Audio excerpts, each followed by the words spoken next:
जय हिंद दोस्तों, स्वागत है आपका अपने चैनल में। तो हम लोग बीपीएससी फाइन आर्ट्स के लिए क्लास कर रहे थे और जिसमें हम लोगों ने मौर्योत्तरकालीन प्रवृत्तियां में बहुत सारे टॉपिक को पढ़ा है। और आज का टॉपिक है हमारा बुद्ध तक्षशिला। बुद्ध से संबंधित हम लोगों को यहाँ पर अभी पढ़ना है। और इससे पहले की क्लास को अगर आप लोग नहीं देखे हैं तो आप लोग प्लेलिस्ट में जाकर चेक कर सकते हैं। तो बढ़ते हैं हम अपने क्लास की ओर। हमें पढ़ना है बुद्ध। गांधार क्षेत्र में तक्षशिला से प्राप्त बुद्ध का शिर 2री शताब्दी ईस्वी पूर्व का है। यहाँ पे बताया जा रहा है जो गांधार क्षेत्र में बुद्ध का जो सिर मिला है वह किस 2री शताब्दी का है, यानी 2री शताब्दी ईसा पूर्व का है, पहले का है। गांधार कला में विकसित संकरित चित्रात्मक परंपराओं में मूर्तिकला के ग्रीको रोमन तत्व विद्वान है। अब यहाँ पे जो गांधार कला है उस वह बताया जा रहा है कि ग्रीक रोमन से यहाँ पे क्या है संबंधित आपको देखने को मिलेंगे जो चित्र हैं वो सभी। अब यहाँ पर है बुद्ध के सिर में विशिष्ट हेलेनिस्टिक तत्व। हेलेनिस्टिक तत्व यानी कि जो ग्रीक यूनानी कला है उससे संबंधित है, उसको हम लोग क्या बोलते हैं, हेलेनिस्टिक तत्व, जो कि सिकंदर महान के टाइम से मतलब यह क्या है जुड़ा है। बुद्ध के घुंघराले बाल घने हैं और सिर पर नुकीले और रैखिक स्ट्रोक की एक ढकी हुई परत है। यहाँ पर इस तरह से बताया जा रहा है कि जो बुद्ध हैं उनके बाल कैसे हैं, जो चित्र में है वह ग्रीक यूनानी संबंधित उस टाइम काल के आपको दिखेंगे जिसे भारत में गांधार कला विकसित हुआ। तो बुद्ध के जो हैं घुंघराले बाल हैं, घने हैं और सिर पर नुकीली और रैखिक स्ट्रोक की एक ढकी हुई परत है। ऐसा है। कपाल बड़ा है, यानी कि बताया जा रहा है, यहाँ पे आप इमेज में भी देख सकते हैं कपाल क्या है, कपाल की बात की जा रही है। कपाल बड़ा है, आंखें उभड़ी हुई है, यानी कि जैसे हम लोग मोहनजोदड़ो के टाइम में पढ़े थे कि आंखें किस प्रकार की थी, लंबी थी, बड़ी थी और उभरी हुई थी, उसी प्रकार आंखें आधी बंद और चेहरा और गाल उभरे हुए हैं। गांधार क्षेत्र की आकृतियां एक निश्चित मात्रा में भारीपन है, कान लंबे होते हैं, विशेषकर ईयर लोब। अब यहाँ पे बताया जा रहा है कि आकृतियों में जो है वह भारीपन यानी कि उभरा उभरा आपको चेहरा देखने को मिलेगा, कान लंबे हैं और ईयर लोब जो है वह क्या है और काफ़ी लंबा है बाकी चीज़ों की तुलना में। आगे है आंखें की सॉकेट के घुमावदार और उभरे हुए तल और नाक के तल का उपयोग करके प्रकाश और अंधेरे की परस्पर क्रिया पर काफ़ी ध्यान दिया जाता है। शांति की अभिव्यक्ति की आकर्षण का केंद्र बिंदु है। गांधार क्षेत्र में बड़ी संख्या में मूर्तियां मिली हैं। गांधार क्षेत्र में जो है बड़ी संख्या में क्या मिली है, बुद्ध की मूर्तियां आपको देखने के मिलेगी। इनमें से बुद्ध के जीवन के आख्यान, जातक कहानियों के कथन और बुद्ध और बोधिसत्व की मूर्तियां शामिल है। अब बताया जा रहा है कि मूर्तियां जो वो मिली हैं वह किस प्रकार की मूर्तियां हैं। तो जातक कहानियां, बोधिसत्व की मूर्तियां, बुद्ध के जीवन का आख्यान, ये सभी क्या है, इन सभी प्रकार की मूर्तियां विशेषकर अत्यधिक मात्रा में मिली है। अब हम लोगों को पढ़ना है धम्म चक्र मुद्रा में बैठे हुए बुद्ध, जो कि सारनाथ में। सारनाथ कहाँ पे है, उत्तर प्रदेश के वाराणसी में आपको देखने को मिलेगा। वाराणसी से आगे लगभग 10 से 15 किलोमीटर, 13 किलोमीटर के आसपास आपको मिलेगा। तो आगे बढ़ते हैं। और आप लोगों को पता है कि जो है सारनाथ उसको यूनेस्को में भी शामिल किया गया है। तो 5वीं शताब्दी ईस्वी के उत्तरार्ध की सारनाथ की यह मूर्ति, बुद्ध की मूर्ति, सारनाथ साइट संग्रहालय में रखी गई है। इसका निर्माण चुनार के हल्के लाल बलुआ पत्थर से किया गया है। अब देखिए यहाँ पे इस प्रकार से भी प्रश्न बन सकते हैं कि यह कौन से सारनाथ में जो है भगवान जो है वह मूर्ति बैठी हुई मतलब संग्रहालय में रखी गई है वह किस ईस्वी की है। तो 5वीं शताब्दी ईस्वी उत्तरार्ध की है। और यह ऐसे भी है और निर्माण का पूछा जा सकता है कि यह किस प्रकार के निर्माण से मतलब किस चीज़ से बना गया है। तो इसका निर्माण हुआ है किससे, लाल बलुआ चूना पत्थर इससे हुआ है, हल्के चूना पत्थर से। तो इस प्रकार के प्रश्न आपको एग्जाम में देखने को मिल सकते हैं, जो कि आपको बिहार स्टेट में भी आते हैं। बुद्ध से रिलेटेड आपको एग्ज़ाम में स्टेट में भी आते हैं फाइन आर्ट्स। और आपका यहाँ पे अगर देख लिया जाए पीपीएससी टीआरई 4 में भी जो टीआरई 1, 2 और 3 का प्रश्न है उसमें भी आप देख सकते हैं कि आपको ऐसे प्रश्न आपको देखने को मिलेंगे। बुद्ध को सिंहासन पर पद्मासन में बैठे हुए दिखाया गया है। अब जो बुद्ध है यह भगवान बुद्ध हैं। इनको क्या है, यह पद्मासन में आप देख सकते हैं, यहाँ पर इनके पैर को पद्मासन में यहाँ पे बैठे हुए दिखाया गया है। यह धम्म चक्र परिवर्तन का प्रतिनिधित्व करता है, जैसे कि सिंहासन पर मौजूद आकृतियों में देखा जा सकता है। सिंहासन के नीचे के पैनल में केंद्र में एक चक्र और दोनों तरफ एक एक हिरण अपने शिष्यों के साथ दर्शाया गया। आप देखिए यहाँ पे आपको चक्र देखने को मिलेगा और दोनों तरफ क्या है, ये दोनों तरफ शिष्यों के साथ हिरण क्या किया गया है, दिखाया गया है। इस प्रकार यह धम्म चक्र परिवर्तन या धम्म के उपदेश की ऐतिहासिक घटना का प्रतिनिधित्व करता है। आगे बढ़ते हैं। यह बुद्ध प्रतिमा सारनाथ मूर्तिकला शैली का एक अच्छा उदाहरण बताया जाता है, जो कि यहाँ पे शरीर पतला सुडैल लेकिन थोड़ा लंबा है। अब यहाँ पे देख सकते हैं शरीर किस प्रकार का है, पतला है, लेकिन आपको यह मूर्ति भी देखने से लगेगा किस प्रकार से है, एकदम मतलब भरा पूरा है और यह लंबा है। काफ़ी लंबा मूर्ति देखने से भी आपको क्या होता है, प्रतीत हो रहा है। रूपरेखाएं नाजुक हैं, बहुत लयबद्ध हैं। चित्र स्थान में दृश्य संतुलन बनाने के लिए मुड़े हुए पैरों का विस्तार किया गया है। अब यहाँ पे बात की जा रही है जो चित्र स्थान है वह दृश्य जो है वह संतुलन बनाने के लिए मुड़े हुए पैर का विस्तार किया जा रहा है। जैसे देखिए यहाँ पर भगवान मतलब बुद्ध जो है वो बैठे हुए हैं। अब इस प्रकार से ये अपने बॉडी को कैसे बैलेंस किए हुए हैं, अपने पैर को मोड़ करके, वह यहाँ पर बताया जा रहा है। परिधान क्षेत्र में चिपकी रहती है और एकीकृत आयतन का प्रभाव पैदा करने के लिए पारदर्शी होती है। अब यहीं पे बात करें कि परिधान क्या होता है। परिधान मतलब जैसे शरीर पर जो कपड़े पहने जाते हैं या पोशाक, उसको बोलते हैं परिधान। शरीर में क्या रहती है, चिपकी हुई रहती है, यानी पोशाक के बारे में बात की जा रही है। एकीकृत आयतन का प्रभाव पैदा करने के लिए यह पारदर्शी होती है।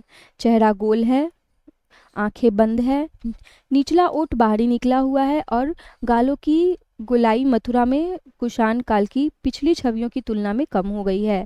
देखिए इस प्रकार से मूर्ति का विशेष आपको इसलिए बताया जाता है कि आप ऐसा मतलब सोच सकते हैं कि किस प्रकार पहले किस प्रकार की मूर्तियाँ थी, अभी किस प्रकार की मूर्तियाँ हैं। मतलब काल जैसे डिफरेंट आपको काल देखने को मिलेगा। उस काल तक आते आते किस प्रकार की मूर्तियाँ बनने लग गई थी। जैसे पहले मोटी थी, बड़ी थी, गाल चपटा था, गाल फुला था, इस प्रकार से यहाँ पर तुलना किया जा रहा है। हथेली की धम्म चक्र परिवर्तन मुद्रा में दिखाया गया है। गर्दन थोड़ी लंबी है जिसमें 2 कटी हुई रेखाएं हैं जो सिलवटों का संकेत देती है। उष्मिष नुमा गोलाकार घुंघराले बाल हैं। घुंघराले आपको गौतम बुद्ध के इस प्रकार से मुड़े बाल आपको देखने को मिलेंगे मूर्तियों में। प्राचीन भारत में मूर्तिकारों का उद्देश्य हमेशा बुद्ध को एक महान व्यक्ति के रूप में प्रस्तुत करना था। अब यहाँ पे बताया जा रहा है जो मूर्तिकार थे उनका यह उद्देश्य ऐसा माना जाता है कि जो है वह एक महान व्यक्ति के रूप में उनको क्या करना था, प्रस्तुत करना था मूर्तियों के माध्यम से, जिसने निबान यानी क्रोध और नफरत की समाप्ति प्राप्त किया था। सिंहासन के पिछले हिस्से को एक संक्रेदित वृत्त में रखे गए फूलों और लताओं के विभिन्न रूपांकनों से क्या किया गया है, सजाया गया है। प्रभामंडल का मध्य भाग बिना किसी सजावट के सादा है। यह प्रभामंडल को दृष्टिगत रूप से प्रभावी बनाता है। आगे बढ़ते हैं। आगे है प्रभामंडल और सिंहासन के पिछले हिस्से में सजावट कारीगर की संवेदनशीलता को दर्शाती है। इस काल की सारनाथ की बुद्ध की मूर्तियां सतह और आयतन में उपचार में काफ़ी कोमलता दिखाती है। पारदर्शी चिलमन भौतिक शरीर का हिस्सा बन जाता है। सारनाथ में स्थानक मुद्रा वाली कई अन्य बुद्ध प्रतिमाएं हैं जिनमें पारदर्शी आवरण, सूक्ष्म गति जैसी विशेषताएं हैं जिन्हें अलग से उकेरा गया है और धर्मराजिका स्तूप के चारों ओर, स्मारक स्तूपों के चारों ओर रखा गया है। अब यहाँ पे मुद्राओं के बारे में बात की जा रही है कि डिफरेंट टाइप्स मतलब अन्य अन्य तरह के जो हैं बुद्ध की प्रतिमाएं हैं जिसमें उनका पारदर्शी आवरण जैसे बताया गया था वहाँ पर अभी पिछले थोड़ी देर पहले कि जो शरीर उनका जो वस्त्र है वह क्या है, शरीर से सटा हुआ है, जिस पारदर्शी आवरण आपको बताया गया। सूक्ष्म गति जैसी विशेषताएं हैं, से वह ध्यान मुद्रा में है लेकिन अपने पैरों को कैसे वह मोड़ कर बैठे हैं, अपना बैलेंस बना करके रखे हैं, इस प्रकार से यहाँ पर इनका उल्लेख किया गया है। वे मूर्तियाँ या तो अकेले हैं या बोधिसत्व पद्मपानी और व्रजपानी की सहायक आकृतियों के साथ है। अब यहाँ पर व्रज लिए हुए, हाथ में कमल लिए हुए, इस प्रकार से आपको यहाँ पर क्या मिलेगी, मूर्तियाँ आपको देखने को मिलेगी। अब है पद्मपानी बोधिसत्व अजंता गुफा संख्या 1। अब आपको इसे ही पता चल रहा है कि यह गुफा संख्या 1 की अब बात की जाएगी यहाँ पर पद्मपानी बोधिसत्व के बारे में। अजंता में गुफा संख्या 1 में मंदिर प्रवेश कक्ष से पहले आंतरिक हॉल की पिछली दीवार पर यह पेंटिंग 5वीं शताब्दी ईसा के उत्तरार्ध की है। जैसे यहाँ पे बात करें कि जो जिस पेंटिंग की बात की जा रही है 5वीं शताब्दी ईसा पूर्व, तो 5वीं शताब्दी ईसा पूर्व मतलब क्या होता है, जैसे कि ईसा मसीह के 500 साल पहले, यानी आज से अगर करें तो कितना 2500 साल पुराना क्या है यहाँ पर आपको देखने को मिलेगा। आगे बढ़ते हैं। इसमें बोधिसत्व में एक पद्म कमल धारण किया हुआ है जिसके कंधे बड़े हैं और शरीर त्रिभंगी भुजा में है, जो चित्र स्थान में गति उत्पन्न करते हैं और त्रिआयामी प्रभाव पैदा करते हुए रूपरेखा को शरीर के आयतन के साथ मिला दिया जाता है। बोधिसत्व की आकृति एक बड़ा मुकुट पहना हुआ है जिसमें सिर थोड़ा बाईं ओर झुका है। अगला पॉइंट है आंखें अधखुली और थोड़ी लंबी है। जैसे कि इस प्रकार से प्रश्न भी पूछे जा सकते हैं कि अजंता गुफा संख्या में किस प्रकार से आपको भगवान बुद्ध के जो हैं वह आकृतियाँ मिली है, या फिर आंखें खुली है या फिर नहीं है। मतलब ऐसे बहुत कम प्रश्न आएंगे, लेकिन पद्मपानी से रिलेटेड ये पूछे जाते हैं अधिकतर प्रश्न कि कौन से हैं, गुफा संख्या कितने में आते हैं प्रश्न। तो अब गुफा संख्या 1 याद करके रख लीजिएगा पद्मपानी बोधिसत्व का। चेहरे से सभी प्रक्षेपित तलों पर एक हल्के रंग का उद्देश्य त्रिआयामी प्रभाव पैदा करना है। मन के वाली हार में भी ऐसी ही विशेषताएं हैं। चौड़े और फैले हुए कंधे शरीर में भारीपन पैदा करते हैं। अपेक्षाकृत गोल धर, नाजुक रेखाएं और लयबद्ध शरीर की आकृति को सुपरिभाषित करती है। दाहिने हाथ में कमल है और बायां हाथ अंतरिक्ष में फैला हुआ है। बोधिसत्व छोटी छोटी अनुचर आकृतियों से घिरा हुआ है। बोधिसत्व का एक छोटा दाहिना हाथ छवि को अधिक ठोस और प्रभावी रूप से सघन बनाता है।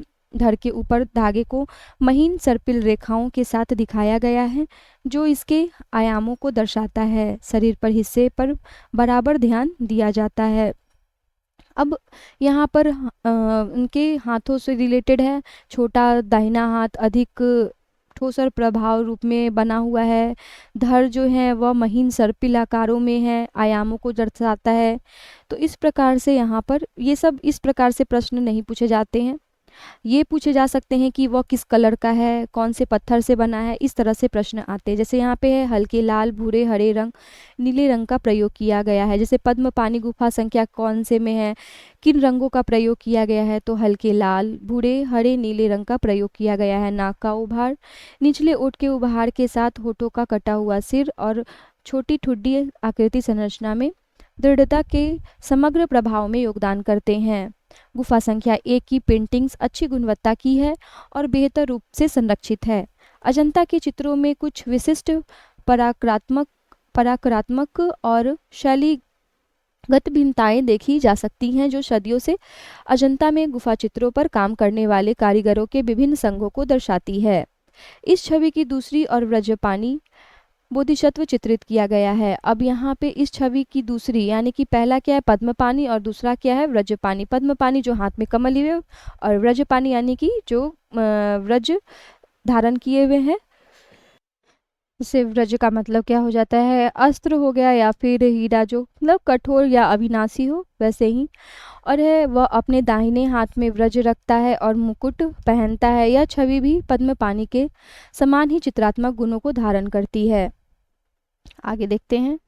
आगे है गुफा संख्या 1 में जातकों कई, जैसे महाजनक जातक, उमंग जातक आदि महाजनक जातक को पूरी दीवार के किनारे पर चित्रित किया गया है। यह सबसे बड़ी कथात्मक पेंटिंग है। अब यहाँ पे जो है गुफा संख्या 1 में जातकों के बारे में बात की जा रही है। वह जैसे पेंटिंग में कौन सी है, तो वह कथात्मक पेंटिंग टाइप्स है, तो ये भी याद रखने योग्य है। हालांकि गुफा संख्या 1 पद्मपानी और व्रजपानी अजंता की सर्वश्रेष्ठ जीवित पेंटिंगों में से एक है। तो जीवित पेंटिंग कहने का मतलब कि यह आप अच्छे से यह मतलब सुरक्षित है। इस प्रकार से पद्मपानी और व्रजपानी जो आप लोग देख सकते हैं। तो इस प्रकार आज हम लोगों ने टॉपिक को कंप्लीट किया, बुद्ध धम्म चक्र परिवर्तन और पद्मपाणि बोधिसत्व। अब हम लोग आगे की क्लास में हमारा 2 टॉपिक बच गया है, मारविजय और एलिफेंटा, जो कि हम लोग कल के क्लास में कंप्लीट करेंगे और साथ में MCQ भी क्या करेंगे, कंप्लीट करेंगे, जो कि हमारा 4th चैप्टर भारतीय कला और स्थापत्य में मौर्योत्तरकालीन प्रवृत्तियां हैं। हम लोग का जो टॉपिक है वो कल ख़त्म हो जाएगा और हम लोग MCQ भी करेंगे। जो लोग भी पिछले क्लास को नहीं देखे हैं, आप लोग जाकर ज़रूर से ज़रूर आप लोग वहाँ पर क्लास को कंप्लीट करें, क्योंकि पीछे के पढ़ाए गए से आगे संबंधित होता है। पहले हमें पीछे वाले क्लास को कंप्लीट करना चाहिए, तभी हमें क्या होता है, पिछले से आगे समझ में थोड़ा ध्यान में आता है। और आप लोग अगर GK GS के लिए अगर आप लोगों को क्लास करना है तो NCERT की क्लास भी चल रही है साथ में। धीरे धीरे करके आप लोग NCERT की क्लास को भी देख सकते हैं। वहाँ से आपका क्या होगा, फाइन आर्ट्स का फाइन आर्ट्स सब्जेक्ट भी हो जाएगा, और जो GS के लिए आपको आगे से कोई मेहनत नहीं करना पड़ेगा, NCERT से ही आपका कंप्लीट हो जाएगा, या फिर GS के लिए भी आगे GK GS का भी क्लास करवाया जाएगा। प्रैक्टिस सेट भी होगी। आप लोग कमेंट में ज़रूर बताइएगा कि आप लोग प्रैक्टिस सेट भी साथ में करना चाहते हैं या फिर नहीं। वीडियो के अंत तक बने रहने के लिए धन्यवाद। अगर वीडियो अच्छा लगे तो लाइक, सब्सक्राइब, शेयर ज़रूर कीजिएगा।